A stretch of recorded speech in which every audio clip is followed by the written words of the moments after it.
Hello అండి. Welcome to my channel.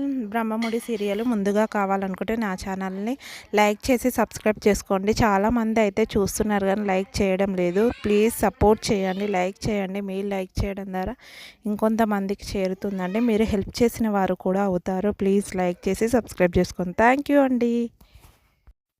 తన ఇంటి గడప తొక్కొద్దని అని కావ్యతో రాజు అంటాడు. అవును, మరి చెక్ బుక్ పట్టుకొని ఎవరు మా ఇంటి గడప తొక్కారో అని కావ్య అంటుంది. నీకు కాపురం చేయడమే కాదని రాజు అంటే, అవును మరి బూత్ బూత్ బంగ్లాలో కాపురం ఎవరికి చేస్తుందని కావ్య అంటుంది. ఇప్పుడు బూత్ బంగ్లా టాపిక్ ఎందుకు తెచ్చావని రాజు అంటాడు. మీరు ముసుగు టాపిక్ తీసుకురాలేదా అని కావ్య అంటుంది. వినాయక చవితి రోజు చంద్రుడిని చూస్తూ నిందలు పడతారంటే ఏమో అనుకున్నాను. నీ మొహం చూశాను. ఇంకా ఎన్ని నిందలు పడాలో అని రాజు అంటే, చంద్రుడి లాంటి నా మొహం చూస్తే అహంకారం లాంటి మీ వాళ్ళకు కూడా మంచి జరుగుతుందని కావ్య అంటుంది. నీ మొహం చంద్రుడిలా ఉంటుంది, అడ్డంగా పడ్డ బిందెలా ఉంటుంది. చిచి సైకిల్ తీ అని రాజు అంటాడు. నేను తీయను.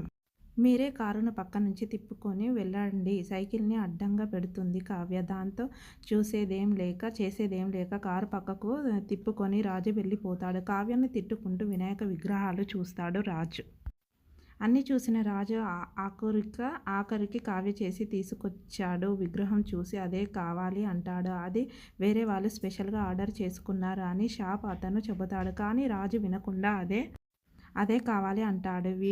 వీడేవాడో ముండోడ్లా ఉన్నాడు, ఎక్కువసేపు లాగితే ఎక్కువ డబ్బులు ఇవ్వచ్చు అనుకొని షాపు అతను దానికి 5,000 ఇచ్చి ఒకరి షాపుకు స్పెషల్ ఆర్డరు చేసుకున్నారు అని చెబుతాడు. నేను 10,000 ఇస్తాను, కావాలంటే నీ షాప్ మొత్తం కూడా కొనగలను అంటాడు రాజు. దాంతో 10,000 అని అనుకుని షాపు అతన్ని ఆ విగ్రహాన్ని రాజుకు అమ్మటానికి ఒప్పుకుంటాడు. డబ్బు తీసుకొని విగ్రహం పంపిస్తాడు. కట్ చేస్తూ విగ్రహం ఇంట్లో ఉంటుంది. పూజకు అన్ని ఏర్పాట్లు రాజు చేశాను అంటే, ముందు కావ్యకు కాల్ చెయ్యి. పూజలో భార్యాభర్తలు ఇద్దరు కూర్చోవాలని ఇంద్రాదేవి అంటుంది. అర్థమయ్యింది, ఇందుకేనే నన్ను ముందుకు తోశారు అని రాజు అంటాడు. అవును, పూజ ఏర్పాట్లు చేసేటప్పుడు నీకు కావ్య గుర్తుకు రాలేదా? ఇన్ని రోజులు తనే ఈ ఏర్పాట్లు చేసుకునేందుకు కావాలంటే నేను వెళ్ళి తీసుకొస్తాను. రాను అంటే బతిమిలాడతాను.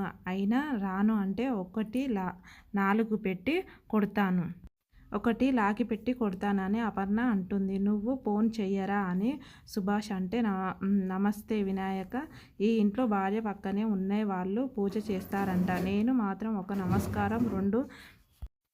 నమస్కారం 2 గుంజీలు 3 ప్రదక్షిణాలు సమర్పించుకుంటా అని సోఫాలో కూర్చొని రాజు మీరు ఎవరైనా కూర్చుంటారా అని అందరినీ అడుగుతాడు. రాజు లేకుండా అందరూ 4 కూర్చోండి అని రాజు అంటాడు. స్వప్న నచ్చచెప్పడానికి ట్రై చేస్తుంది. మధ్యలో చాలానే రాజు ఆపుతాడు. రాముడు గురించి గొప్పగా చెబుతూ రాజును ఒప్పించేందుకు ఇంద్రాదేవి ప్రయత్నిస్తుంది. నేను యుగ పురుషుడిని కాదు, మగ పురుషుడిని, దేవుడు పూజ అని చెప్పి ఆ రాక్షసిని ఇంటికి తీసుకురావాలని నా దగ్గర ఏ పువ్వులు ఉండక్కవు అని రాజు పప్పులు ఉడకవు అని రాజు అంటాడు. మామయ్య వీడు దేవుడికే భయపడట్లేదు అంటే ఈ మనుషులు చెప్పింది విని కావ్యని ఎక్కడ తీసుకొస్తాడో అని భయపడ్డాను అని రుద్రాని అనుకుంటుంది. బావ వీటిని ఏం చేద్దామని ఇంద్రాదేవి అంటుంది. వాడికి భార్య విలువ ఇంకా తెలిసి రావట్లేదు, ఇంకా కుర్ర చేష్టలే చేస్తున్నాడు, అలాంటి వాడికి ఏం చెబుతాము అని సీతారామయ్య అంటాడు. వ్రతాలు నోములు చేసేటప్పుడు భర్త దేశాటనకు పోయిన భార్య ఆరోగ్యంతో ఉన్న వాళ్ళ బట్టల పక్కన పెట్టుకొని పూజ చేయొచ్చు అని సంస్కృతి చెబుతుంది. కాబట్టి కావ్య చీర పక్కన పెట్టుకొని పూజ చెయ్యి అని ఇంద్రాదేవి అంటుంది. ఇదేం పితకలాటకం అని రాజు అంటాడు. సీతారామయ్య కర్ర పట్టుకొని రాజును బెదిరిస్తుంది. ఇంద్రాదేవి దాంతో పూజలో కూర్చుంటాడు. రాజు విగ్రహము చాలా బాగుంటుంది. ఇంద్రాదేవి అంటుంది, నా సెలక్షన్ అలాగే ఉంటుంది, 10,000 పెట్టి స్పెషల్గా కొన్నాను అని రాజు అంటాడు. తొండ మెంట్ర కుడివైపు ఉందని ప్రకాశం అంటే అది మంచిదే.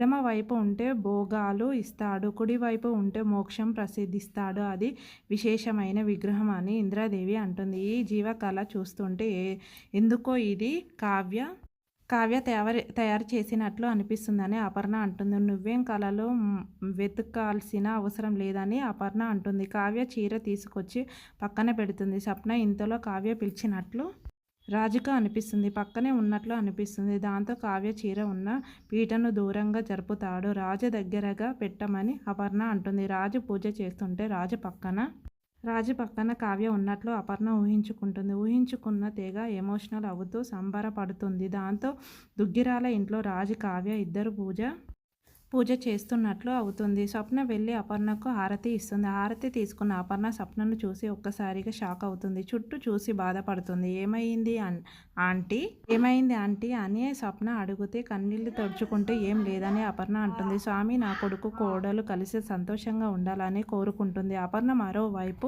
మరోవైపు కళ్యాణ్ గదిలో కూడా వినాయకుడి పూజను బట్టి చేసి హారతి ఇస్తాడు. థ్యాంక్స్ రా బట్టి, నువ్వు లేకపోతే పూజ చేయడం కష్టమయ్యేది అని కళ్యాణ్ అంటాడు. నేను రోజు ఎవరో ఒకరికి ఇలా సాయం చేస్తూనే ఉంటాను అని బట్టి అంటాడు. అప్పు పంచులు వేస్తుంది. కళ్యాణ్ గిఫ్ట్ ఇస్తారంటూ ఒకటి తీసుకొస్తాడు. ఈరోజు గిఫ్ట్ ఏంటి అని గిఫ్ట్ చూస్తుంది. అప్పు దాంట్లో పోలీస్ డ్రెస్ ఉంటుంది.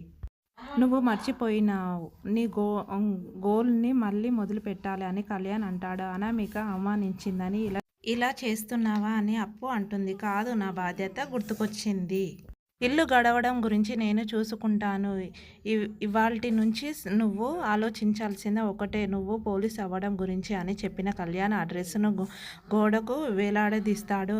దాన్ని చూసినప్పుడల్లా నీలో పట్టుదల రావాలని కళ్యాణ్ చెబుతాడు. దాంతో ప్రేమగా కళ్యాణ్ను హగ్ చేసుకుంటుంది. అప్పు మరోవైపు రాజు అందరికీ ప్రసాదం ఇస్తాడు. ఇంతలో అక్కడికి కనకం వస్తుంది.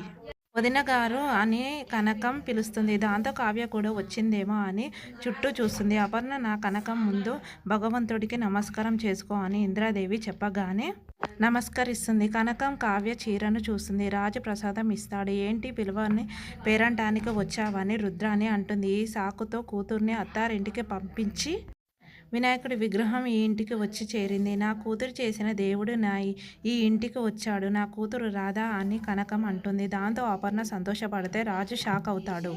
ఇంతటితోనైతే ఎపిసోడ్ అయిపోయిందండి. ప్లీజ్ లైక్ చేసి సబ్స్క్రైబ్ చేసుకోండి. ప్లీజ్ అండి. ఓకేనండి. థ్యాంక్ యూ అండి. బాయ్ అండి.